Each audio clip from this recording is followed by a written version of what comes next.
తెలంగాణ ఆంధ్రప్రదేశ్ విభాగం కార్యదర్శి శ్రీ తనికెళ్ల సత్య రవికుమార్ గారిని ఒక ప్రశ్న సంధిస్తాం. కొన్ని వార్తల్లో సోషల్ మీడియాలో మనం చూస్తూనే ఉన్నాం. యువత, ముఖ్యంగా విద్యార్థులు విపరీత ధోరణులతో మనం రకరకాల వార్తలు వినాల్సి వస్తోంది. సామాజికంగా ఇది కొంతవరకు ఇబ్బందికి గురి చేసే అవకాశం ఉంది. ఈ నేపథ్యంలో ధర్మ ప్రచారం మనం తెలంగాణ అభివృద్ధికి ఏ విధంగా అవి దోహదపడతాయి? మీ యొక్క అమూల్యమైన సలహాలు, సూచనలు ఇవ్వవలసిందిగా కోరుతున్నాం. యువత తెలంగాణకే కాదు, యావత్ భారతదేశానికి సంపద. భవిష్యత్తు భారత్ని ముందుకు నడిపించవలసినటువంటి బాధ్యులు. రెండవది, మన తెలంగాణ అభివృద్ధికి ధర్మం ఏ విధంగా ఉపయోగపడుతుంది అనేది మన పెద్దలు స్పష్టంగా చెప్పారు. ధర్మాన్ని ఆచరిస్తే సమాజం గౌరవప్రదంగా నైతికతతో జీవిస్తుంది. ఏ దేశానికైనా ఆ దేశాన్ని ప్రేమించేటటువంటి ప్రజలు ఎంత అవసరమో, సంస్కారవంతమైన నైతిక జీవనం కలిగిన ప్రజలు కూడా అంతే ఆ దేశానికి అవసరం. అది ఆ దేశానికి గౌరవం కూడా, అభివృద్ధితో పాటు. ధర్మం అనేది మన జీవితంలో ఒక భాగం. ధర్మవిహీన పశువిహి సమాన అన్నారు. ధర్మాన్ని విడిచిపెడితే మనిషి పశువులా తయారవుతాడు అని. మనకు తెలుసు, మంచివాడైనా మద్యాన్ని సేవించిన తర్వాత తన నియంత్రణ కోల్పోతాడు. ఎంత పండితుడైనా ధర్మాన్ని విడిచిపెట్టిన తర్వాత రాక్షసుడిగా తయారవుతాడు. మనకి రావణాసుడే ఉదాహరణ. రాముని మించిన పండితుడైనా అతను ధర్మాన్ని విడిచిపెట్టిన కారణంగా రాక్షసుడిగా మారాడు. ఏది చేయకూడదో అది చేసిన పండితుడయ్యాడు. అందువల్ల పూర్వం నుంచి కూడా మన పెద్దవాళ్ళు అంటున్న మాటను మనం మర్చిపోకూడదు. చదువది ఎంత కలిగిన రసజ్ఞత ఇంచుక చాలకున్న ఆ చదువు నిరర్ధకమ్ము గుణ సంయుతులు మెచ్చరెచ్చటన్. కాబట్టి చదువు అనేది సంస్కారాన్ని ఇచ్చేదిగా ఉండాలి. సంస్కారం లేనప్పుడు ఆ చదువుకి శోభ కలగదు. ఇటువంటి సంస్కారవంతమైన యువత తెలంగాణలో పెరిగిన రోజున ఇది తెలంగాణ అభివృద్ధికి, తెలంగాణ గౌరవానికి కూడా ప్రతీకగా నిలుస్తుంది. ఇవాళ కుటుంబాలు, ఇందాక మీరు అన్నారు కుటుంబ వ్యవస్థ గురించి. భారతీయ కుటుంబ వ్యవస్థ ప్రపంచంలోనే ఒక అద్భుతమైన కుటుంబ వ్యవస్థ. ఇక్కడ తొలిబడి తల్లి నుంచి ప్రారంభించే కుటుంబ వ్యవస్థ. కుటుంబంలో ఉన్న పెద్దలంతా కూడా తన భావి సంతానాన్ని తీర్చిదిద్దడంలో భాగస్వాములు అయి ఉంటారు. ఉమ్మడి కుటుంబాలు, పెద్ద కుటుంబాలు ఉండేవి. ఇప్పుడు రకరకాలైనటువంటి కాల అనుగుణంగా వచ్చిన మార్పుల కారణంగా కుటుంబాలు చిన్నవి కావచ్చు. వాస్తవానికి కుటుంబ వ్యవస్థలో పెద్దలు చిన్నతనం నుంచి సంస్కారాన్ని పిల్లలకు అందించేవారు. మాతృదేవో భవ, పితృదేవో భవ, ఆచార్య దేవో భవ, అతిథి దేవో భవ అంటూ ఏది చేయాలో చిన్నతనంలోనే నిర్దేశం చేసేవారు. దీనికి తల్లి, తండ్రి, తాత, బామ్మ, అమ్మమ్మ, మేనమామలు, పెదనాన్నలు అందరి భాగస్వామ్యం ఉండేది. అందరి మీద పరిశీలన ఉండేది. అందరి ఉన్నతికి అందరూ భాగస్వాములు అయ్యేవారు. ఇప్పుడు ఆ లోపం స్పష్టంగా కనిపిస్తున్నది. దురదృష్టం ఏంటంటే తల్లిదండ్రుల యొక్క ఆలోచన తీరులో కూడా మార్పు వచ్చింది. తన పిల్లవాడికి ఏం కావాలంటే గుణములు కావాలి. గుణములు అంటే మనం అనుకుంటున్నట్టు క్యారెక్టర్ కాదండి, మార్కులు. నిన్న మన న్యూస్లో ఒక వార్త వచ్చింది. 500కి 499 మార్కులు తెచ్చుకున్న బిడ్డని ఆ ఒక్క మార్కు ఎందుకు తెచ్చుకోలేకపోయావని తల్లి అడుగుతుంది. ఇది ప్రోత్సహించడమా, వెనక్కి నెట్టడమా? ఇక్కడ తల్లి ఆలోచించవలసింది, 499 మార్కులు వచ్చాయా, అంతకు మించిన సంస్కారం నా పిల్లాడు పొందాడా? సంస్కారవంతమైనటువంటి చదువుకున్నటువంటి పిల్లలు ఇవాళ తల్లిదండ్రులు అనాశరణాలయంలో వదిలేస్తున్నారు. కాబట్టి సంస్కారము లేని చదువు శోభించదు. కాబట్టి అటువంటి తల్లి తను తొలి ఒడి నుంచి నేర్పాలి. ఆ విధంగా అనాదిగా జరుగుతూ వచ్చింది ధర్మంలో. ప్రపంచంలో ఈ దేశ జీవన విధానం ప్రపంచంలో ఎక్కడా చూడం మనం.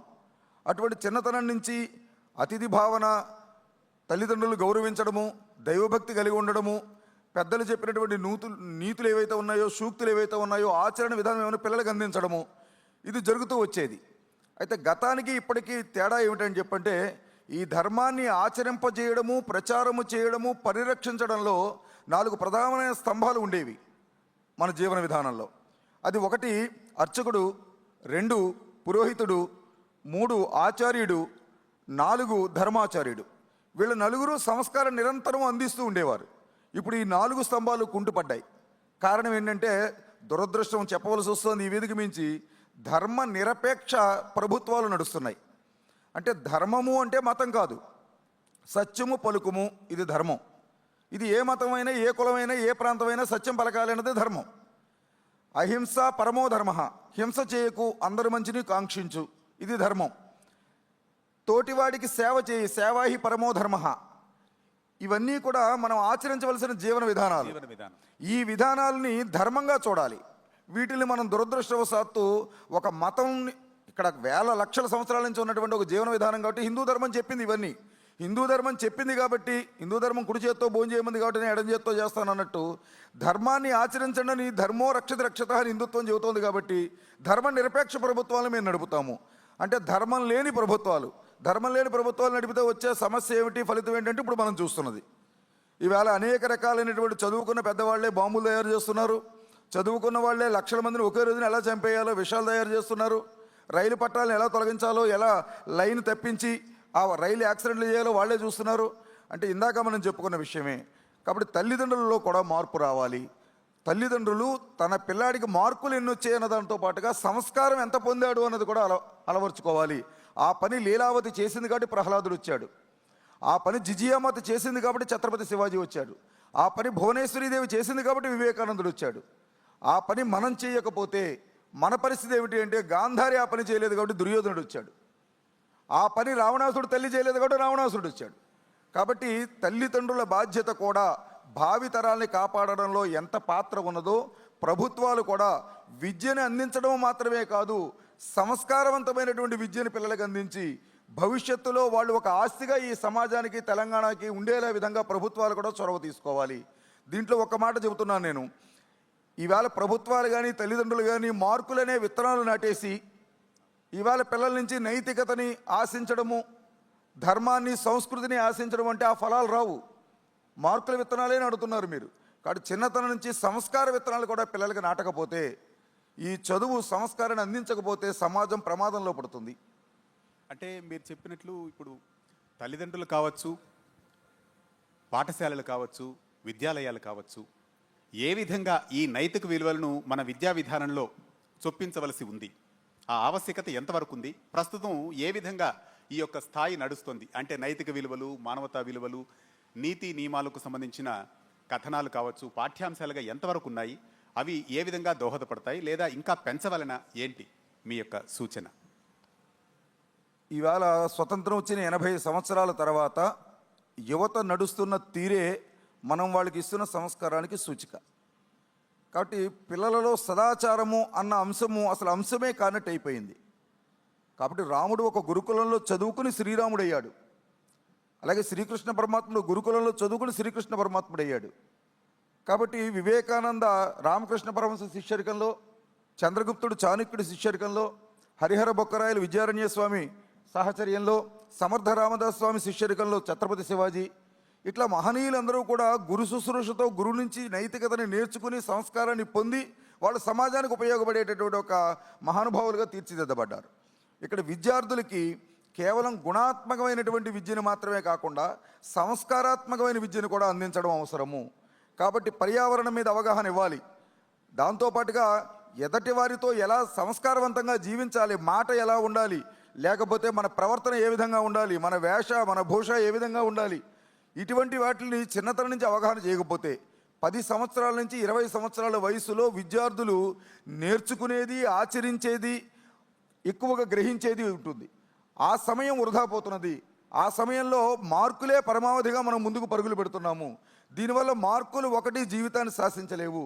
కాబట్టి ఈ చదువులు సంస్కారం అందించడం కోసం మార్కులతో పాటుగా సదాచారం కూడా వాళ్ళకి అందించాలి.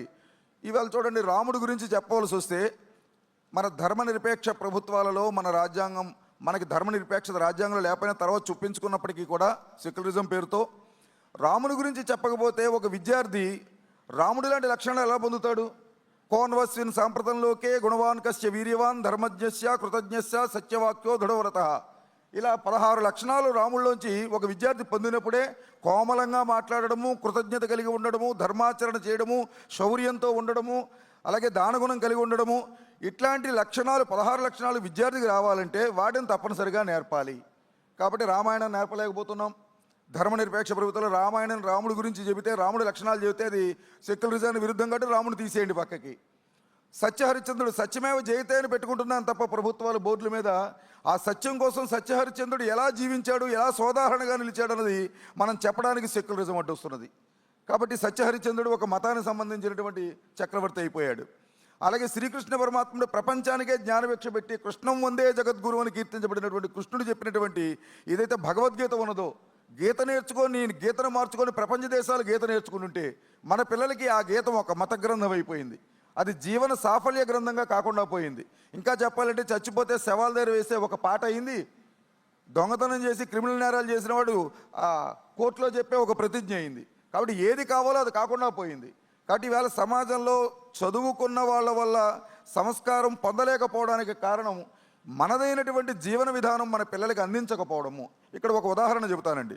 రామతీర్థ గారు జపాన్ వెళ్ళినప్పుడు జపాన్లో 7వ తరగతి చదువుతున్న పిల్లాడి దగ్గరికి వెళ్ళి ఒక మాట అడుగుతారు, నీకు ఇష్టమైన దైవం ఎవరని అడుగుతారు. జపాన్ అంటే మనకు తెలుసు, అణుబాంబు పడి సర్వనాశనం అయిపోయి మళ్ళీ మొదటి నుంచి అంకురార్పణ చేసి భవిష్యత్తును ముందుకు నడుపుకుని ప్రతి సంవత్సరము సునామీలు భూకంపాల పేరుతో కొట్టుకుపోతున్నప్పటికీ కూడా ఎప్పటికీ మళ్ళీ అది అగ్రరాజ్యంగా తిరిగి మరుసటి సంవత్సరం నిలబడుతున్నటువంటి ఒక గొప్ప దేశం జపాన్. శాస్త్ర సాంకేతిక పరిజ్ఞానంలో దిట్ట. అటువంటి ఆ దేశము 7వ తరగతి పరీక్ష తరగతి గదిలోని విద్యార్థిని రామతీర్థ అడిగినప్పుడు నీకు ఇష్టమైన దైవం ఎవరు అన్నప్పుడు గౌతమ బుద్ధుడు అని చెబుతాడు. నీకు ఇష్టమైనటువంటి నాయకుడు ఎవరు అని అడిగినప్పుడు కన్ఫ్యూజియస్ అని చెబుతాడు. కాబట్టి ఆ గౌతమ బుద్ధుడు కన్ఫ్యూజియస్ నీ దేశం మీదకి వచ్చి యుద్ధం చేసి నీ దేశాన్ని ఆక్రమించుకుని నీ ప్రజలను చెరబట్టి వాళ్ళ ఆస్తులు కొల్లగొడితే నువ్వేం చేస్తావని అడుగుతాడు. 7వ తరగతి విద్యార్థి చెబుతాడు, గౌతమ బుద్ధుడు తల నరికేస్తాను, కన్ఫ్యూజియస్ కాళ్ళు చేతులు తీసేస్తాను, నా దేశపు పొలిమేరలో వేలాడదీస్తానని చెబుతాడు. అంటే దేశభక్తి అది చిన్నతనం నుంచి నిర్మాణం చేశారు కాబట్టి అన్ని ఆటుపోట్లు వచ్చినా జపాన్ ఇప్పటికీ అలా అగ్రరాజ్యంగా నిలబడింది. 1000 సంవత్సరాలు బానిసత్వాన్ని అనుభవించాం, ఎన్నో ఆటుపోట్లను తట్టుకున్నాం. ప్రపంచంలో ఏ జాతి పొందినటువంటి ఒక గొప్పదైనటువంటి అరుదైనటువంటి చరిత్ర 1000 సంవత్సరాల తర్వాత కూడా స్వతంత్రాన్ని తెచ్చుకున్న స్వతంత్రాన్ని 80 సంవత్సరాలు దుర్వినియోగం చేస్తున్నాము, భావితరాలకు అందించడంలో అనిపిస్తున్నది. ఇక్కడ ఎందుకు ఈ మాట అనిపిస్తుందంటే ప్రతి దేశానికి ఒక ఆత్మ ఉంటుంది. ఈ దేశం ఆత్మ ధర్మంలో ఉన్నది. ధర్మాన్ని విడిచిపెట్టిన రోజున ఈ దేశం నాశనం వైపుకు ప్రయాణం చేస్తుంది. కాబట్టి వేళ చూడండి, ఒకే మతాన్ని ఆచరించే దేశాలని యుద్ధాలు చేసుకుంటున్నాయి. అవి క్రైస్తవ దేశాలు కానీ మహమ్మదీయ దేశాలు కానీ హిందూ దేశంగా ఉన్నటువంటి ఈ హిందుస్థానము ఎప్పుడూ ఏ దేశం మీద యుద్ధానికి వెళ్ళలేదు. వెళ్ళవలసి వస్తే పహల్గాములో బట్టలు ఊడదీసి తుపాకులు పెట్టి కాలిస్తే సమాధానం చెప్పడం కోసం అరగంటలో యుద్ధాన్ని ముగించేస్తుంది. కాబట్టి అది ప్రతిచర్య మాత్రమే. కాబట్టి ఏ దేశాన్ని ఇబ్బంది పెట్టిన ఏకైక జాతి భారత జాతి. కాబట్టి ఈ జాతి మూలాలు తనకు తెలియకపోతే, తన భావితరాలకు అందించకపోతే ఈ జాతి పడదేవ పట్టడానికి కారణమవుతుంది. దాని పర్యవసానమే ఈవేళ తెలంగాణ అనేక రకాలుగా యువత పెడదారి పడుతోంది. డ్రగ్స్ కారణంగా కానివ్వండి, మరొక రకంగా కారణంగా అండి. వీటి నుంచి ఇందాక మనం చెప్పుకున్నట్టు 10 సంవత్సరాల నుంచి 20 సంవత్సరాల గ్రూపు మధ్యలో కేవలం మార్కుల పోరాటమో ఆరాటమో కాకుండా సంస్కారవంతమైనటువంటి బిడ్డలు తయారు చేసుకోవాలన్నటువంటి అపేక్ష భావన తప్పనిసరిగా తల్లిదండ్రుల్లోనూ ఉండాలి, బోధించే ఉపాధ్యాయుల్లో ఉండాలి, పాఠశాల నిర్వహించే నిర్వాహకుల్లో ఉండాలి. అదే సందర్భంలో ప్రభుత్వాల్లో కూడా ఈ భావన వచ్చిన రోజుని భవిష్యత్తుకు ఉపయోగపడే విధంగా మన యువతను మనం తయారు చేసుకోగలుగుతాం. ప్రపంచంలో అత్యంత యువత ఉన్న భారతదేశం ఇవాళ. కాబట్టి ఈ దేశంలో ఉన్నటువంటి యువతకి సరైనటువంటి మార్గదర్శనం పాఠశాల విద్యాస్థాయి నుంచి ధర్మబద్ధంగా అందించినప్పుడు, ధర్మము వేరు మతం వేరును గుర్తించినప్పుడే ఇది చేయగలుగుతారు. ఇందాక మనం చెప్పుకున్న అన్ని లక్షణాలు ధర్మబద్ధమైనవి, అది ఏ మతమైనా ఆచరించేవి. క్రైస్తవుడు అబద్ధం చెప్పమనము, ముస్లింని అబద్ధం చెప్పమనము, బౌద్ధ జైన సిక్కును అబద్ధం చెప్పమనం. అందరినీ సత్యమేవ జయతే అని చెబుతాం. అందరం సత్యం పలకాలి. ఇది అన్ని మతాలు చెప్పేవే. అహింస పరమో ధర్మ అన్ని మతాలు ఇవే చెబుతున్నాయి. కాబట్టి సేవాహి పరమో ధర్మ అన్ని మతాలు ఇవే చెబుతున్నాయి. ఇది ఒకటి దృష్టిలో పెట్టుకుని వీళ్ళని సంస్కారవంతులుగా చేయడము, శారీరకంగా కూడా మానసికంగా కూడా బలవంతులుగా చేయాలి. మనం చూస్తున్నాం, రిజల్ట్స్ వచ్చిన ముందు రోజు నేను ఫెయిల్ అవుతానేమో అని ముందు రోజే, రిజల్ట్స్ వచ్చిన రోజు మర్నాడు నేను ఫెయిల్ అయ్యాను, తక్కువ మార్కులు వచ్చాయని బలవన్మరణాలకు పాల్పడుతున్నటువంటి విద్యార్థులు. ఈ స్థితికి కారణం తల్లిదండ్రులు ఉన్నారు, ప్రభుత్వాలు ఉన్నాయి. కాబట్టి మార్కులు ఒకటే పరమావధి కాదు, శిశువులోని అంతర్లీన శక్తుల్ని వెలికి తీసేదే నిజమైన విద్య అని స్వామి వివేకానంద చెప్పిన విషయాన్ని గుర్తుంచుకోవాలి. A sound mind in a sound body అని వివేకానంద చెప్పారు. బలమైన దేహంలో బలమైన ఆలోచనలు ఉంటాయని. కాబట్టి నువ్వు భగవద్గీత చదవడం ఎంత ముఖ్యమో గ్రౌండ్లోకి వెళ్ళి ఫుట్బాల్ ఆడడం కూడా అంతే ముఖ్యం అంటారు వివేకానంద స్వామి. అటువంటి శారీరక మానసిక దారుఢ్యాన్ని అందించే విధంగా ధర్మాన్ని అతిక్రమించని పద్ధతిలో సంస్కారవంతమైన సాంప్రదాయబద్ధమైనటువంటి జీవనాన్ని కొనసాగించడం కోసం టెక్నాలజీ ఏమీ అడ్డురాదండి. టెక్నాలజీ ఉండాలి, దీంతో పాటు ఇది కూడా అవసరము. కాబట్టి టెక్నాలజీ వల్ల వచ్చే అభివృద్ధి ఎంతో, టెక్నాలజీని అదుపులో పెట్టుకోకపోతే వచ్చే నష్టం ఎంతో కూడా మనకు పెద్దవాళ్ళు చెప్పారు. దాన్ని ప్రస్తావన చేసుకుందాం.